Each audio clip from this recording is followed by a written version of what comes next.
If you're feeling short on self-confidence and you want to feel like the high-value woman that you idolize, what are the habits that you have to cultivate to become her? I really detest the term high-value woman. I think people tend to use it when they want to describe a woman with very high perceived value, which is very frustrating because for the most part, you can't change someone else's perception about you. However, you can most certainly change the perception you have of yourself. If you believe that you're a high-value woman, I think that a lot of the rest of the world will agree with you. So if you want to improve your self-worth and increase your self-esteem, here are my top tips. Okay, first thing, invest in your healthy, happy habits. There is nothing more attractive than a happy person. Everyone wants a piece of your energy when you're feeling bubbly and alive and in a good mood. A lot of that starts from a health perspective, but also just knowing how to make yourself happy. I imagine if there's an objective standard of beauty, that it is some combination of health and symmetry. And you can't really do much about the symmetry piece, but you can most certainly make sure that you're the healthiest, happy woman you could be. I know that I look way better when I'm well rested, when I've been eating well, and when I've been going to the gym on a regular basis. And when you're taking really good care of yourself, you just have this glow about you that draws people in. Putting a lot of time and attention into taking good care of yourself is a show to other people that you're someone who is worthy of respect and someone who's worthy of investment. And this happy, healthy component does not just include your physical health, but also your mental and emotional health as well. I think the most important aspect of that is the quality of your relationships. I had read a study a while ago that said that the biggest predictor towards longevity was actually the quality of your relationships. Those friends and family members who bring joy into your life also make you a happier, healthier person, and spending time with them improves your overall quality of life. If you want to be respected and if you want to show people that you're someone who's worthy of being invested in, invest in yourself, take care of yourself, and take the time to take care of your health and happiness. Hi everyone, and welcome back to my channel. If you're new here, my name is Emily, and for my day job, I work as a civil engineer. After hours, I like to bring you my favorite personal development advice to help you grow into the woman of your dreams. The next tip I have is to invest in your education. Learning does not stop when you graduate school. Life is very, very long, and there are so many interesting things for you to learn. It doesn't just have to stop when you graduate your formal education. I always want to be someone who's growing and evolving and learning new things. It's so expansive to have this curiosity mindset on your life journey. Obviously, I've been through formal schooling. For my day job, I work as a civil engineer, so I had to do 4 years of undergraduate studies for that, and then I could start working. But I don't think you need to spend 10 years in school becoming a doctor to consider yourself someone who's, super invested in their education. There are many other ways that you can invest in your education, and a lot of them are free. There's online classes, there's things on YouTube, you can read books, and you can go to seminars, and you can take all sorts of fun, activity, hobby kind of classes to learn something fun that's not necessarily strictly academic. I always find it so fascinating to meet someone who's so invested in their education. I'm really drawn to people who have this curiosity about them. If you're passionate about a bunch of other things besides just your work, then it gives your personality and your persona a dimensionality to it. It's cool and fun that I'm an engineer, but it's also really fun and exciting to learn that I also love horseback riding, that I also love reading books, and that I happen to be good at a few languages. It gives me this breadth of material that I can pull from in order to connect with other people. If you develop interests and you invest in your education outside of school into the areas that bring you joy, you open up a greater width of the people that you can connect with and who you can resonate with on a deeper level.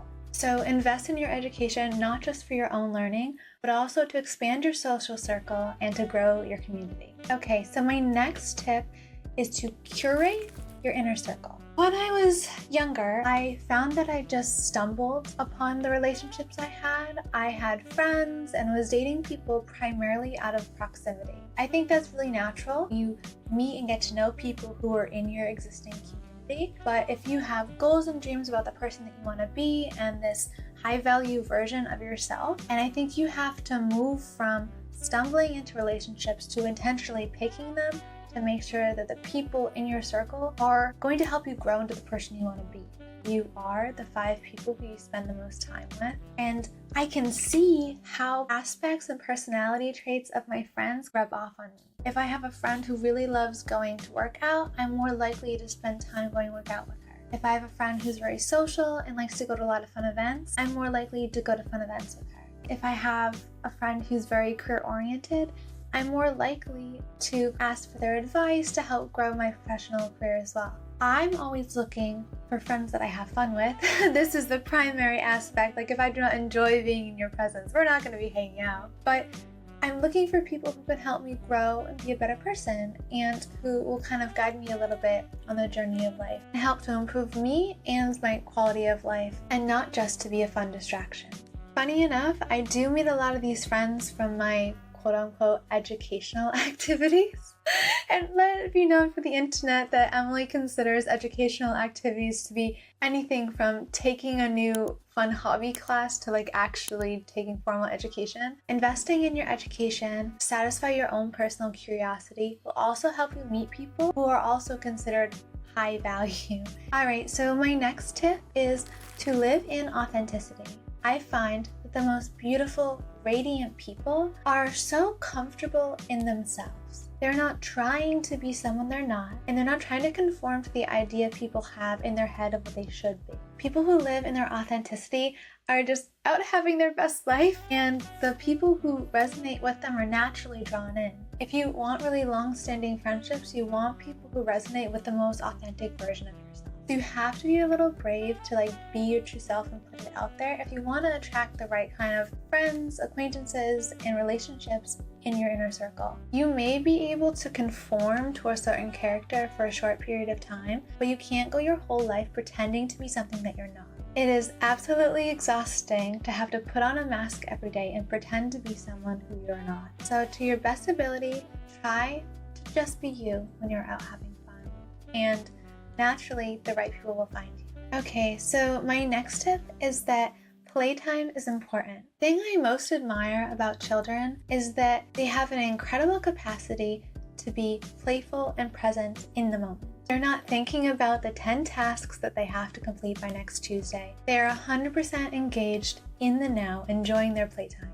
We were all once children, and still as adults, there's a fragile part of us that feels childlike and craves to be able to kind of shuck off the responsibilities of adulthood. And one of the ways you can do this is to just allow yourself to still be playful, present in the moment. For me at least, I'm always happiest when I'm doing things that make me feel playful. And a lot of these things are similar to what I enjoyed doing as a kid. When I want to kind of let go of the responsibility of adulthood, I really just try my best to be in the now, be playful, and be present. The next thing we're going to talk about is the fact that scrolling on your phone is not a hobby. I know that we all waste time being caught up in the content loop that is social media, but you can either be a fan of someone else's highlight reel, or you can go out and have an adventure of your own. So get out, explore, and enjoy your own life. Sometimes it takes bravery to kind of like get yourself up and have the adventure that you're dreaming about, but you can't just be living vicariously through other people your whole life. So have some courage, go take that dance class that you've been meaning to try, go be a tourist in your local city, and sign up for some social events, because life is really short. I know it can seem long if you're younger, but things go by so quickly, and you don't want to come to the end of your life feeling like you missed the opportunity to live the life that you really want. Be brave and step out of your comfort zone and try something new that could bring joy to your life. Okay, the final thing we're going to talk about is to add some sparkle. This video would not be complete if we did not talk about the aesthetic package that goes into being a high-value woman. Obviously, dressing up in cute outfits is something that brings me joy, but I always feel better when I take a few minutes to put myself together before walking out into the world. Pretty privilege is here, and it is here to stay, so why not use it to your advantage? If you'd like a whole separate video on how to level up your looks, definitely write that in the comment section below, and I can do a whole glow up video for you guys. I've definitely over the years tried my best to kind of optimize my personal appearance because it makes me feel good. I like to be sparkly, and I have a personal life goal of growing hotter with age. My number one suggestion if you want to improve your looks is to take care of your health, which is why we talked about that first, because when you're happy and healthy, you have this lit from within glow, and it's just radiant. If you have a healthy and radiant base to start with, any makeup, sparkle, or outfit you put on top will look 10 times better. Take time in the morning to definitely focus on your fashion, because you can be perceived as a totally different woman if you walk outside in like black yoga pants versus if you walk outside wearing a cute summery outfit. I know everyone has different styles, but try to dress for the day you have and the person you want to step into. This always helps my personal confidence and my mood. And whether or not you like it, people do respond to how you look, and use it to your advantage as best as you can. Dress for the day you have and dress with the woman that you want to be, and people will treat you like that woman. On the note specifically about fashion, some of the things that have helped me the most are knowing my personal colors. Knowing the colors that look best on me help my outfit to look a lot more put together and help me as a whole to kind of look like a nice cute package. When you're putting together a cute outfit, you want to make sure that it's in your personal color season and that it fits your body type, because otherwise it'll look kind of off. You want to make sure that this package you're putting out is cohesive and all works well together. I know this is kind of old school advice. I've heard the phrase never leave the house without lipstick, and I don't take this so literally, but I take it to mean that you shouldn't leave the house without putting a little bit of extra effort into your makeup before you leave. And if I go to the gym, this probably means I've just put on concealer and some mascara, but even this tiny bit of extra effort really boosts my confidence and makes me feel better. Otherwise, I feel a bit strung out and glum if I've gone to a morning workout class and I can just see the circles under my eyes. All of this effort that you put into curating a pretty package is a show to yourself of your self-worth. It says, I am worthy of taking this extra time to look my best. And it shows other people that you're worthy being invested in and respected of. So put yourself together, wear a cute outfit. It's a good sign of self-respect. Okay, so that's all I have for you guys. I hope the tips in this video help you to believe that you can be the high-value woman of your dream. And if you have any other suggestions on how you can grow to be her, definitely write them in the comment section below. So good luck everyone, and believe that you are a high-value woman.